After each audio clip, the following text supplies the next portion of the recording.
Hello, I'm Alicia, and this is episode 3 of the APLCrafts podcast about knitting and crochet.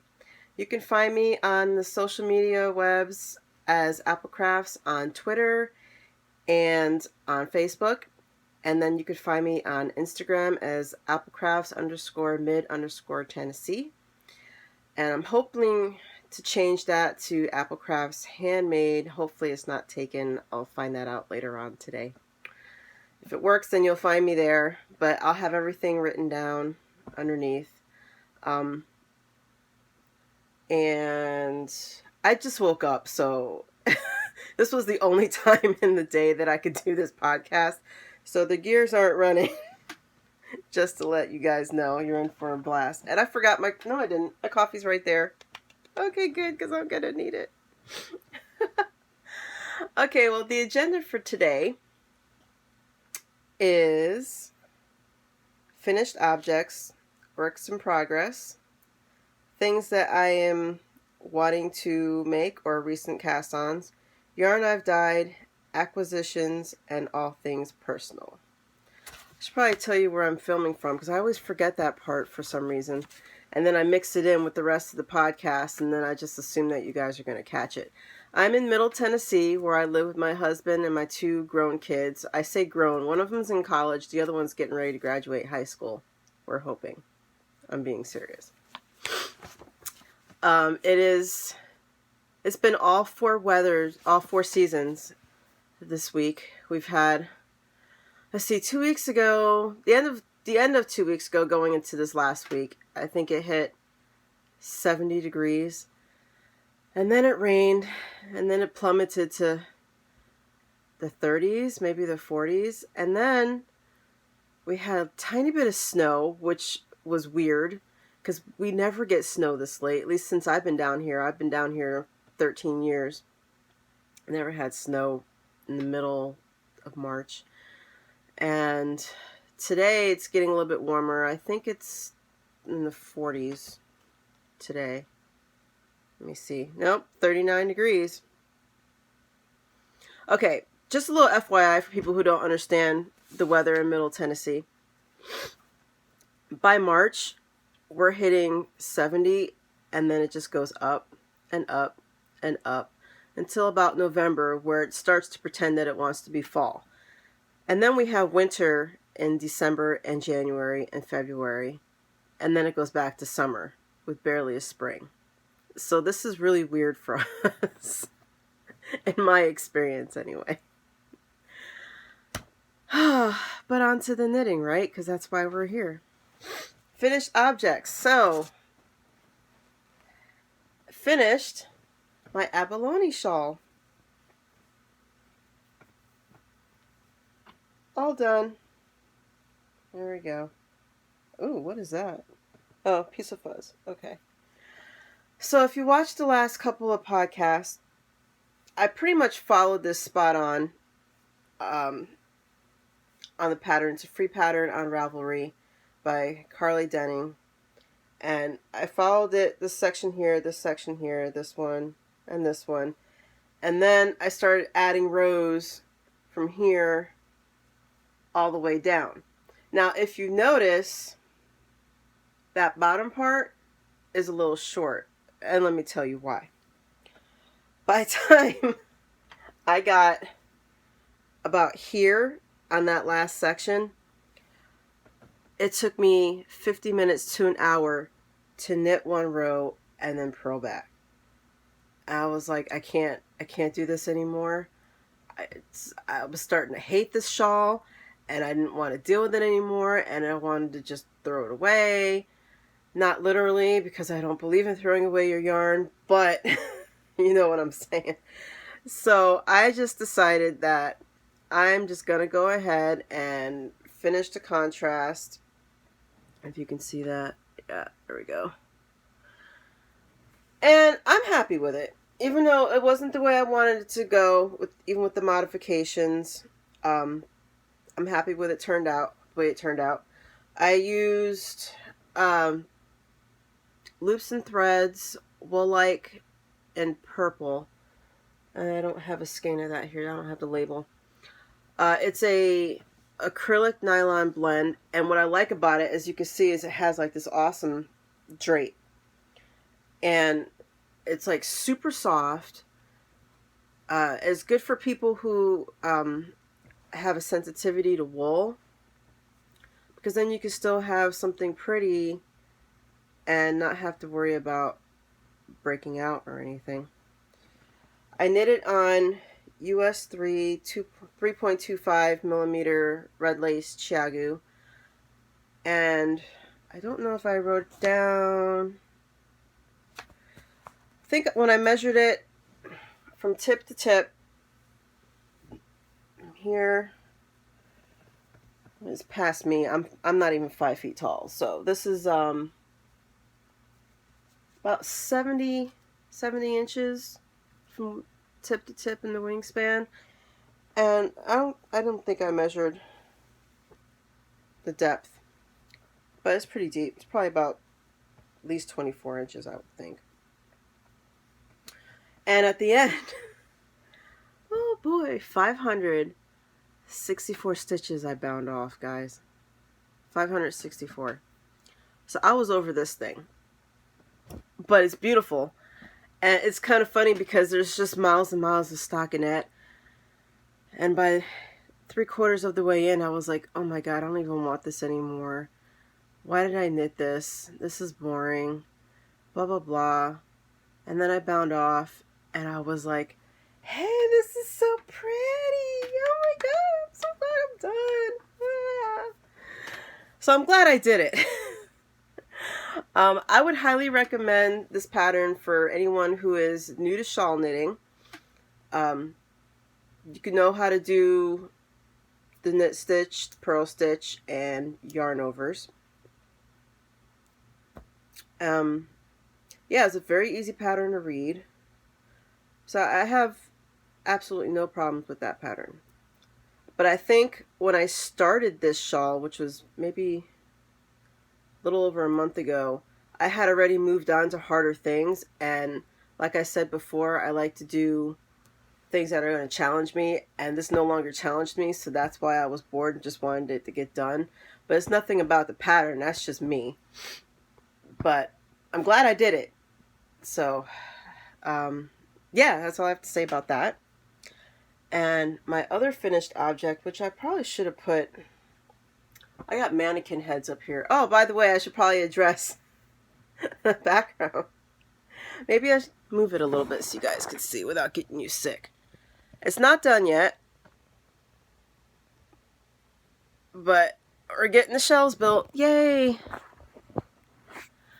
And I got my mannequin heads up there, and I'm not going to climb up there and get it for you guys, because I do have to climb on the bed to get it. But the Cable Baby hat is done. And if you can see, there's cabling. Just a little bit of cabling and some ribbing. Very simple. If you're new to cabling, this is a really great pattern.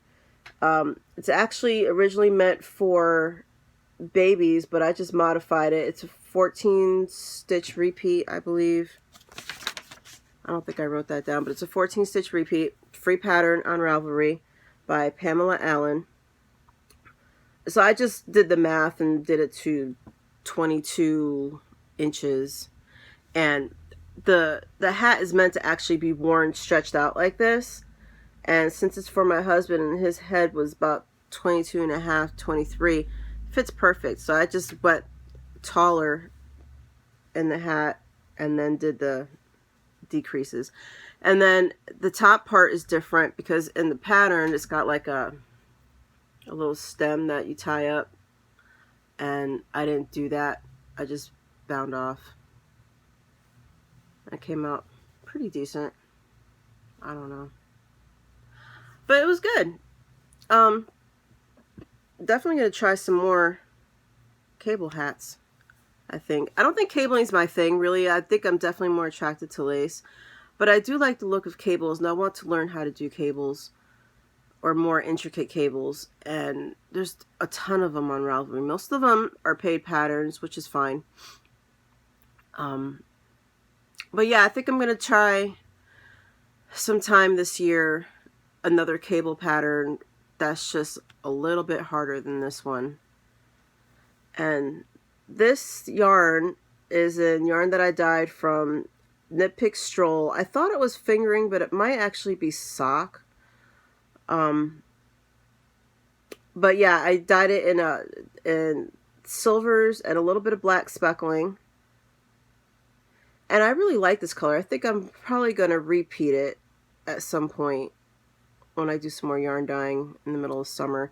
I still have some yarn left from my stash that I bought back in episode 1. But I'm playing around with spring colors right now. So I think when I buy some more yarn in a couple months, I'm probably going to focus on some winter colors and neutrals and, you know, maybe some fall colors. But I really like the way this came out. It's beautiful. Good pattern. Good pattern. Easy to understand. Like I said, if you're new to cabling, it's perfect because all you're doing is you're just moving 2 stitches. That's it. So nothing hard. And I think it gives you a good feel for how to work your cable needle so that you're not twisting it or it's falling off or whatever, because it's so intuitive that you're really putting a focus more on how to get a feel for the cable needle, which is nice. I knit that on US 3 16-inch circulars, 3.25 millimeter red lace chiagu. Oh, I keep wanting to go and get my coffee on the floor when it's right behind me. Okay.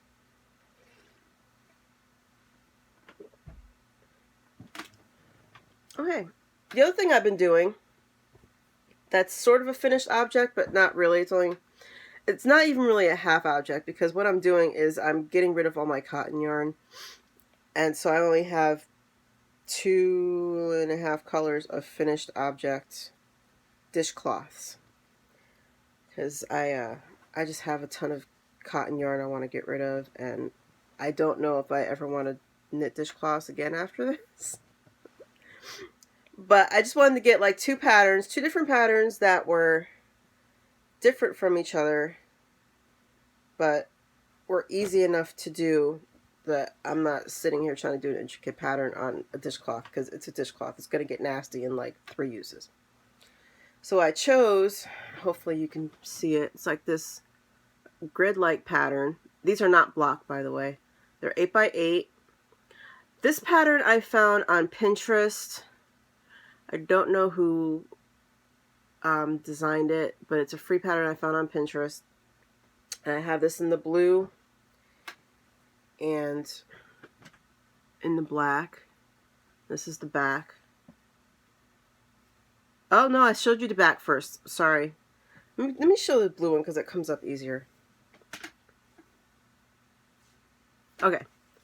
That's the front. So it's like this lattice pattern with a seed stitch. And that's the back. And I have that in blue and black, and on my needles, that's the front. I'm still working on the last pattern for this purple one. And I still have, oh, I don't even know, 10, 15 more skeins of cotton. So you guys will be seeing dishcloths for a while. And then the other pattern that I did with the dishcloths, it's just a simple knit and garter. Let me show you, I'll show it in the blue, because the blue is coming out really good. So you got this knit section here, and you have garter section here. And back looks completely gartered. Looks gartered. Obviously it's not gartered all the way, but those are my dishcloths. And then I'm using Peaches and Cream. Let me take this off. This is the cotton that I'm using. Peaches and Cream. Oops. What do I want to say about it? I'm using US 9s. Now, the label itself is calling for US 7s. Can you see that? And I've been using, last time I made dishcloths, I used a 6. Obviously it's going to be tight, but it was really tight. I don't have 7s, and I'm not going to go out and buy needles every single time I need something I don't have. My 8s were used up with other projects, so I just went to a 9. And I think the 9s are fine because, you know, you're still getting a good size. And I think it's gonna wash up fine when you're washing dishes. It's got just enough space, I think, where it's going to create a good sud. So, you know, I think 9s are fine. And it's only a couple needles bigger than what it's calling for, so it should be fine, right? What I've got out of each one of these, I got 2 dishcloths out of each color with a little bit left over. So what I'm going to do with the leftovers are make scrubbies. And my scrubbies, if you're familiar with the ones you get in the grocery store that are rectangular, that, you know, you'll find in almost any kitchen, with the scrubby side on one side and the spongy side on the other, I make my scrubbies like that. But they're a little bit smaller, and obviously they're thinner, but they're two different sides, and then they're sewn together. And then what that does is it like helps hold the sud in the inside, so it just keeps creating more sud, so you're not using a whole lot of soap. Because I did find when I first started making scrubbies that I would lose a lot of soap. But I found doing it with the 2 different colors sewn together that it holds the suds together and keeps it longer. I also think it's a good transition for anybody who wants to go to dishcloths or handmade scrubbies but can't get used to the feel of dishcloths. Like, I can't use dishcloths. I'm actually making these to sell. But for me personally, I like the rectangle one because I'm so used to using the rectangle one that when I actually switched to the washcloth, it stressed me out like really super bad. And that was ridiculous. So then I made the scrubby size, which you'll find everywhere. You know, it's not something I came up with. But I made it, and I was like, okay, this is all right. You know, it was a little bit frustrating to get used to, but then once I got used to it, I was like, hey, this is great. And, you know, I have 3 different ones that I rotate around and just throw them in a wash, and they're good to go. Obviously, they're not going to be as pretty as when you first get them because they're touching nastiness and grease and whatever is, you know, if you don't use your dishwasher. I have a dishwasher, but I like to wash by hand. I really think that's mostly because I grew up without a dishwasher, and so I'm just kind of used to it, and it's kind of meditative in a weird way. Please tell me I'm not the only one who likes to hand wash dishes. My husband gets on me. He's like, we have all this tech and you don't use it. Sorry. But yeah, anyway, so that's what I'm going to do with all my scraps. Maybe I'll do something kind of scrappy boho with them. I don't know. I'll figure it out after I have all my scraps together and how much I actually have. Because if you're familiar with using a lot of different color yarns in the same brand, sometimes you get more, sometimes you get less, sometimes the yarn's a little bit squishier, sometimes it's not. I think a lot of that has to do with, at least the squishy part, especially with commercial yarns and stuff, I think it has to do with the color, like the saturation. And I think the more saturation that's in the yarn actually condenses or squeezes the yarn together instead of making it fluffy. You'll see that a lot with Red Heart for some reason. Even within the same shades, like you're gonna have 4 different pinks, and I could tell you that like a light pink is gonna be rougher than like the darker pinks. Which doesn't make any sense, but I guess you have to have more of the saturation for the pink than you have to do. Maybe I don't know how that works, but I guess you have to put more dye into the lighter pink than the darker pink to get the color that they're looking for. I don't know, but it's a true story. Trust me, I'm an expert. Okay, bad jokes. All right. So my next thing that's finished is the Autism Spectrum blanket, which has been sent off to its new owner, who loves it. So yay.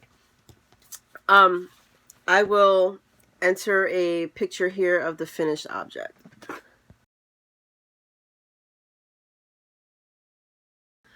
Okay, so you saw that, and it is a paid-for pattern on Ravelry. It's a design that I came up with.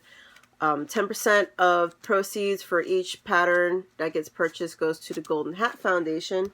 And what I did this time was I actually saved the information on my phone so that I can actually read to you guys exactly what it says so I'm not stumbling over my words.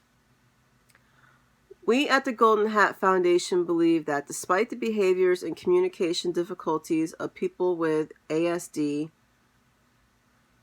we should assume intelligence first and then find ways to access it. People on the autism spectrum are different, but they have unique strengths, perceptions, and talents that deserve recognition and respect. People on the autism spectrum should be given the means to learn to communicate. Autistic individuals should have access to an appropriate academic education, social supports, and job training based on their abilities. That was found on their mission statement page on the bottom. But that's where 10% of the proceeds of the pattern go to. It's the Golden Hat Foundation. You can look it up online. They have a donation button on the front page if you're interested. But the modifications I made to that blanket were just 3 different shades of green. That's what the customer wanted. And I just made it a little bit bigger. So I just added a puzzle piece on the top and on the side. The original pattern was also from the same person. So it's not the autism awareness colors because the original colors are primary colors. So red, yellow, blue, and green.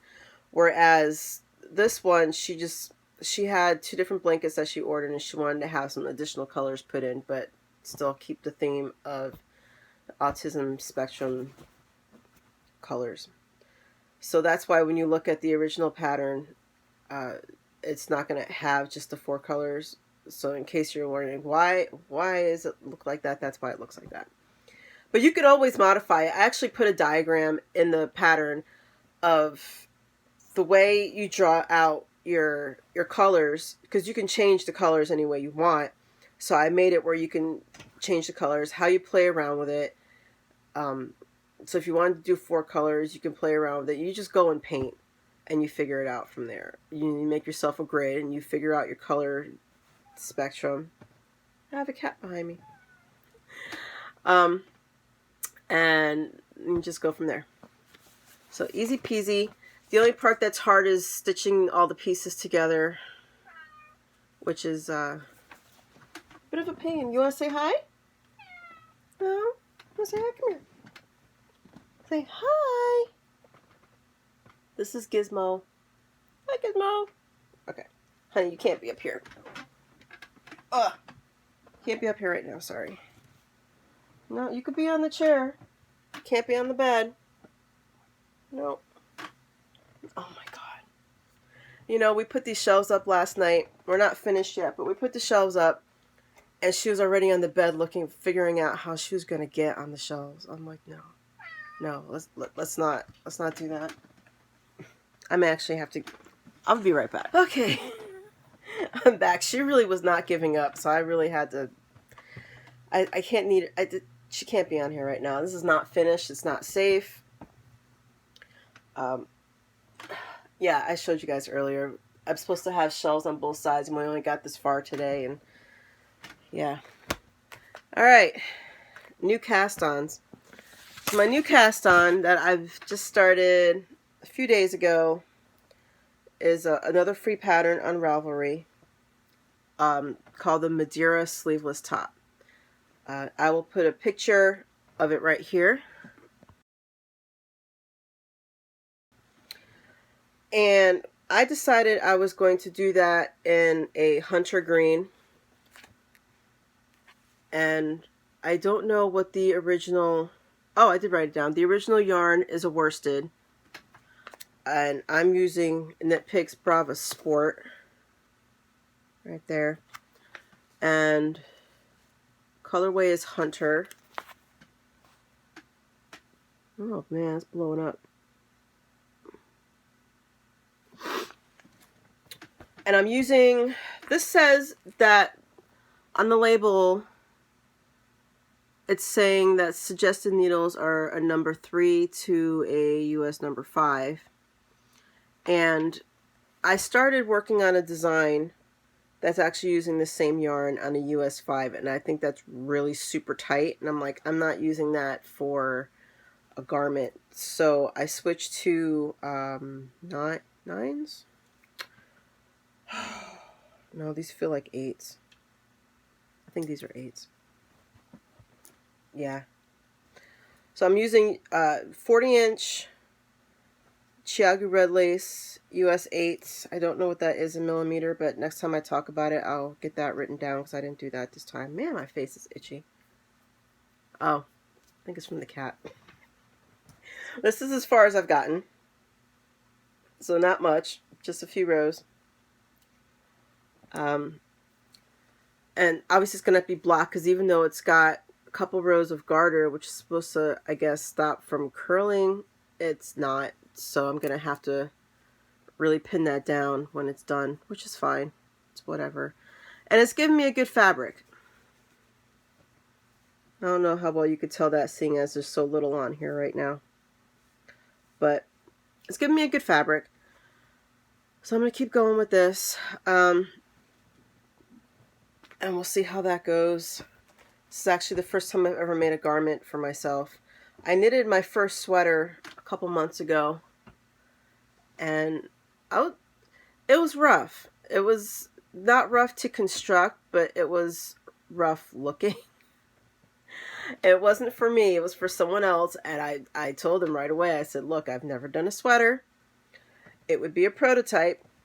If you're okay with a prototype, I'm more than happy to make a sweater for you because I would love to learn how to construct this to begin with. So it was just a sweater that wasn't raglan. It was the square. Yeah, sort of like a t-shirt, but the shoulders didn't go all the way down here before the arm sleeves started. But it fit, so, you know, that's a win, I think. I used a cheaper yarn. I didn't use any wool. The person actually didn't want any wool, so because they're sensitive or allergic.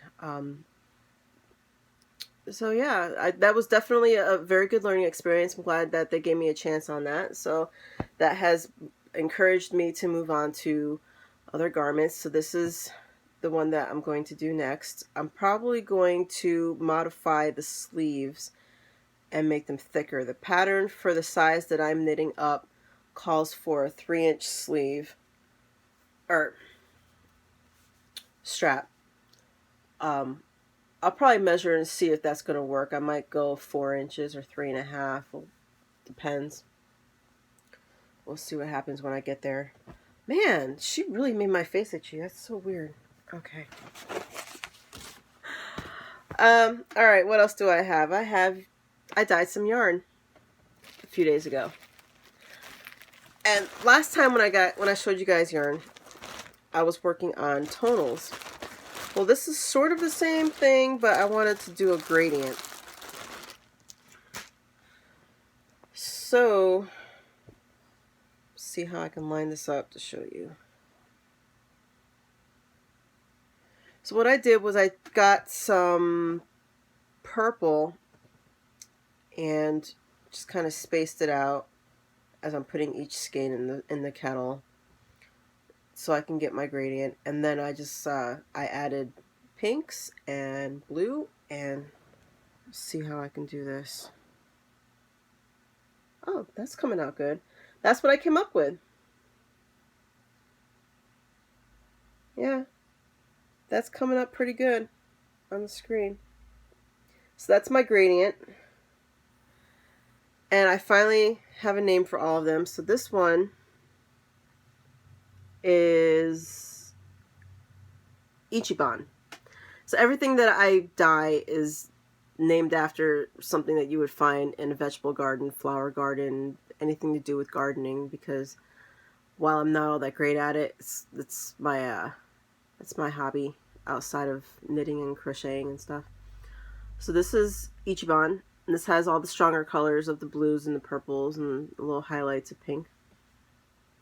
And the next one is Hydrangea.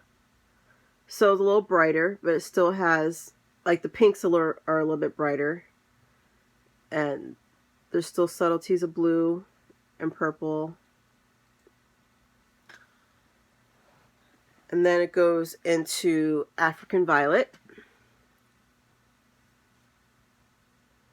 So not a whole lot of blue, but definitely more purples and getting stronger into the pinks. And Azalea. There's like a tiny bit of touch of blue and purple. It's not really picking up. Maybe over here a little bit. Lots more pink. And getting into lighter pinks. And then the last one is Petal Pink, which is blowing out. It's blowing out. Oh, that'll work. That's probably the closest it's going to get. So it's just a delicate shades of light pinks and darker pinks interwoven together. And these are 100% new merino, non-superwash, in the sock weight. And I think this was my favorite, the Hydrangea. Although, I don't know, I really love purple. I've got like this dark purple wall here that I painted in my room, and yeah, I really love purple. I don't ever get tired of it. It's one of those things. Dark purple and cobalt blue. Forever my colors. That's what I dyed this week. I'm thinking I might get around to doing some more yarn dyeing next week, but we'll see. Because kitties, which I will get to soon. This has been a crazy couple of weeks. Oh my goodness. I had acquisitions for this week, but I ended up having to use my box of yarn that has my acquisitions in it to hold up this shelf, because right now the way the shelf was going, it's kind of like this and connected here, and it's hanging. And if you leave it that way, because we're not gonna be able to get back to it for a couple of days, it's just gonna keep going and going. And so we had to hold it up. So my acquisitions are holding up the shelf right now. So no acquisitions this week. Bummer. I got some really pretty yarn too. But I will tell you, no, I'll wait till next time. Yeah, I'll wait till next time. So that's it for the nitty stuff this week. A little bit shorter podcast, I think, but that's okay. Oh, so let me tell you about these cats. Because, you know, that's in the title, right? Knitting and kittens. So, a couple weeks ago, maybe 3 weeks ago, our neighbors next door skipped rent. They had a cat that was hanging around maybe a year. They've been there a year, and the cat's an outside cat. And she came around a lot because all the cats like to come to my house. And we gladly feed them. So, you know. So she comes over, she gets pets, and we feed her. It's all good. And then the neighbors skip. Leave all their stuff there. Like, the owner that they're renting from actually is from out of state. And he comes down, and they've got like these dumpsters, and they fill up like these 2 huge dumpsters of everything that they left. And I guess they were hoarders or something, because it was just everything was there. Trash, clothes, toys, everything. And they left the cat. But they took the dog, because they had a dog too. So you take your dog, but you leave the cat. I got all kinds of things to say about that, first of all. But that's not part of this story. So I'm looking out my window, my kitchen window, and I see that, you know, they clearly left her. And, you know, it's raining and it's cold outside, because I don't know, it had to have been like in the 30s or something outside. And I see 2 other cats. And I'm going, where'd they come from? What the heck? Oh my God, they're kittens. What? What? Where did these kittens come from? Apparently they were hers. I never knew she was a mama. She never acted like she had to go somewhere. One time they left her outside in the middle of winter.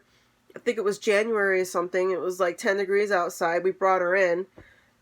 She wasn't trying to get outside to go and take care of her babies. So at that point, I think the babies had to have only been, I don't know, a month old or something. So I go out there and I'm bringing food. So I'm still trying to assess the situation, trying to figure out if the owners are just going to come back, which I knew in the back of my head they weren't, but I wanted to give them a chance to come back. So I left some food out there and I kept an eye on them. Nothing. I was like, you know what, screw this. So I went out there, got the food, held the cats, brought them to the house, and I was going to leave them on my porch for a little bit, and the front door, I guess, was leaking a little bit, or they could feel the heat from the outside door, and one of the kittens is going like this, trying to get some heat from the crack in the door, and I was like, oh my god, this is ridiculous. So I brought them inside, and those owners never came back, and the owner of the house came down, and that's when they started, dumping everything out that they left there. And they weren't even supposed to have animals over there, but obviously they did. And so we've had these cats for 3 weeks now, and we made appointments originally to get them all neutered and spayed, all 3 of them. But come to find out, Mama's pregnant. So I've got her babies that I just neutered. She's hanging out because she wants to go back outside. She's getting ready to pop. I'm like, no, honey, no. You need a cleaner, safer environment. She picked out a spot that I think she's probably going to give birth at. It's kind of away from everything and a little quieter. So she's got her spot picked out, and she's starting to do the little waddle thing. And I think she's going to give birth in about a week because she's freaking huge. And if that was like a month ago, and when I figured out that she was pregnant, it wasn't like an initial stage of pregnancy. And I think they're only pregnant for like 67 days, and I could already feel that she was pregnant. So I was like, oh god. So she's anywhere from like a few days to a couple weeks ready to give birth. And I'm just a mixture of emotions right now, because I'm just like, you abandoned your cat, who's pregnant, and you left her babies all to fend for themselves on a cold, somewhat winter day. I have all kinds of words that I'm not going to mention on here. The first cat I ever got was also abandoned from a neighbor across the street. I think I'm jinxed because it seems like I happen to be surrounded by people who don't really take good care of their animals. I don't know what to do about that. I'm thinking I need to like go around every single house and kind of like put a blessing or something, an animal blessing over all the homes. I want to save all the cats, but I can't save all the cats. It's expensive and smelly and yeah, but that's my story of kittens and stuff. It's not overwhelming yet, but I'm feeling it. So, and then you saw Gizmo, who's she's hanging in there. She's not my only one.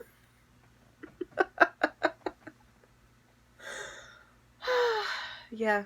All right. So that's all I have for today. I'll keep you updated on the kitty situation, and I think maybe day 3 after she gives birth, if she gives birth before the next podcast, I will do some video. I don't want to video her giving birth because I don't really want to be in her way. I want to try to keep the family back and let her do her thing, but keep an eye on her in case she needs any assistance, which she shouldn't. But we did a lot of reading, and it seems like if she ends up looking like she needs some assistance, we'll have to like jump in and get a towel and kind of rub the little kitties' heads to kind of stimulate circulation. Apparently that's how that works. and all that stuff. So, but I will get video of the cats on day 3 or day 4 if they do happen to be born before then. We got a poll going on how many cats she's gonna have.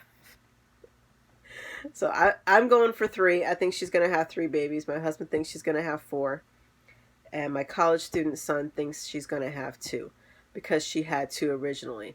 I'm thinking, you know, she's a small cat. She's a very tiny cat. So it's either a possibility that she only had 2 kittens or she had more and the other ones didn't make it. I don't know, because I don't even know if she had the kittens inside the house or if she had them outside, or what the story was there, because I only just found out she's a mom. So yeah, all right, well, have a good weekend, and I'll talk to you next time. Bye.